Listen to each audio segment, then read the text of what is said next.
What with Han Solo finally getting his own, solo Star Wars movie, we thought we would celebrate his cinematic outing by avoiding the whole who shot first debacle and talk about our very favourite lovable rogues instead. What makes a lovable rogue, you ask? Well, to truly be a rogue, you've got to be partaking in a bit of illegality, but you have to be nice while you're doing it. A bit like going into your local shop, stealing an iced coffee, but winking and being really charming the whole time.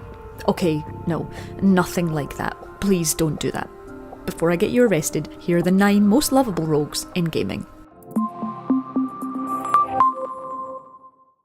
It's difficult to know where to start with Han Solo, isn't it? Except to say that without him, it's unlikely that any of the other entries on this list would exist, and we'd still probably be stuck in a sugary, sterile world of lantern-jawed, goody-two-shoes heroes. Despite what editorial amendments to Star Wars might suggest, Han Solo starts out as a bad guy, but it's the kind of bad that we can't help but love. And with a new Star Wars movie in the cinema and the Solo season now available for Battlefront 2, there's never been a more appropriate time to celebrate everybody's favourite scruffy-looking nerf herder.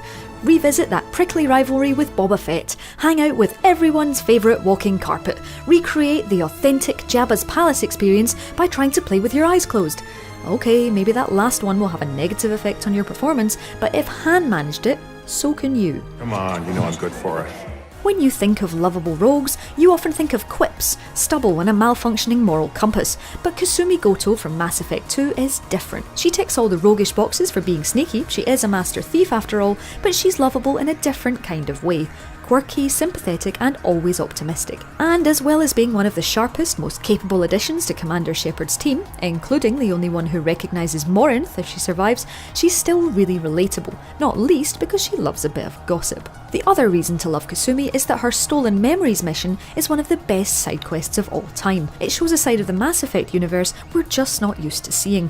Glamorous, humane and glitzy with the shades of grey that make the game so compelling. And it provides some emotional context for Kasumi too, showing that beneath her flighty, bubbly exterior there's something deep and relatable. That's what I'm going for. By rights, we should all hate Ezio Auditore de Firenze. He's rash, initially immature, flirts with anything that moves, and, you know, he kills people. And yet, here we are, absolutely in love with a hooded murderer. Thanks for that taste in humans, Assassin's Creed. How has he charmed his way into our hearts, you ask? Maybe it's the fact that we had to endure Ezio's family tragically murdered by the Templars and watch him deal with the consequences.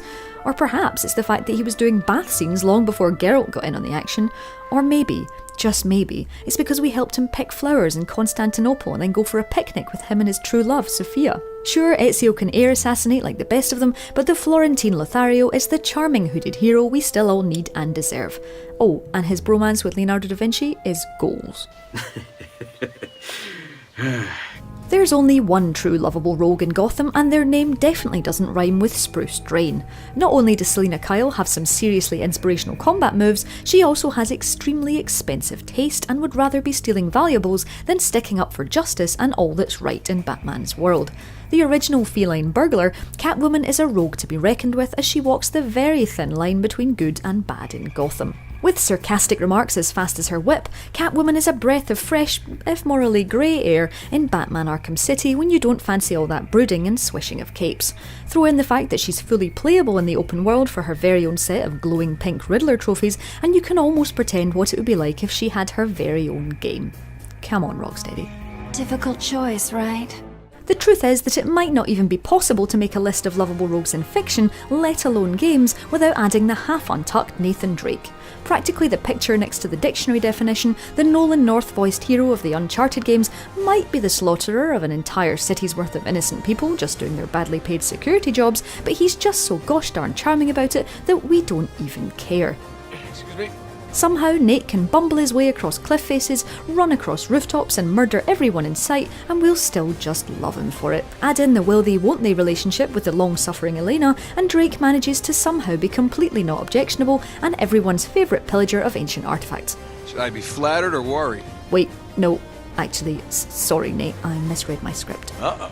That's actually. Yep, hi Lara. She might have been revamped since her original Tomb Raiding days back in the 90s, but Ms. Croft just hasn't been able to quit that nasty habit of nicking runes, precious relics and priceless tablets. Nope, that's not a diamond encrusted iPad joke, but it could have been. Our new 21st century Lara is a little more self-aware, so not quite as aloof and sarcastic as her 90s counterpart, but she's somehow still lovable as she murders her way across islands and snowy forests. Nathan Drake has slightly more foppish charm, but Lara doesn't need that when she's managing to not tumble off cliff edges and slaughters soldiers with only an axe and a bowl for company. Nope, they definitely didn't have a family at home waiting for them, Lara. Or a dog. Don't worry, we still love you. Garrett from the original Thief is the wizened gaming granddaddy of all the lovable rogues. Yes, the game might look a bit outdated now with its wobbly guards and lumpy knockouts, but Garrett provides the DNA from which so many other gaming anti-heroes are cloned. Every assassin, thief or ne'er-do-well in games has a little bit of Garrett in them. And like all the best rogues, he goes on an emotional journey. At first he seems cynical, even misanthropic, using his considerable larceny skills to lighten other people's pockets for his own personal gain, but over time, in true anti-hero fashion, he comes to reassess his place in the world and reveals the noble heart hidden beneath those sable robes. In that respect, and many others, he resembles the inspiration for this list, and operates more like a medieval Han Solo than a Robin Hood. He might not shoot first, but Garrett would club you out and throw you in a sewer without a second thought. Most dwarves in games lack nuance. They are graceless, armour-clad absolute units with all the subtlety of a brick being kicked around a vase shop. But not Varric Tethras from Dragon Age. He's charming, thoughtful and surprisingly deep. And as well as being a peerless raconteur, he's also lethal with his beloved crossbow Bianca. And no, we're not going to talk about why she's called that. Despite years of preconditioning by Tolkien-esque high fantasy, Varric redefines our concept of what a dwarf can be. He even ditches the stereotypical facial hair, making up for it with a peppering of stubble and chest hair that would put most carpets to shame. Over the course of Dragon Age 2 and Inquisition, you can become fast friends with Varric by choosing what's right rather than what's legal, the very definition of what a chaotic good hero should be. And if that's not what you look for in your rogues, along with that scandalous plunging neckline, we don't know what is. Take a hint, human.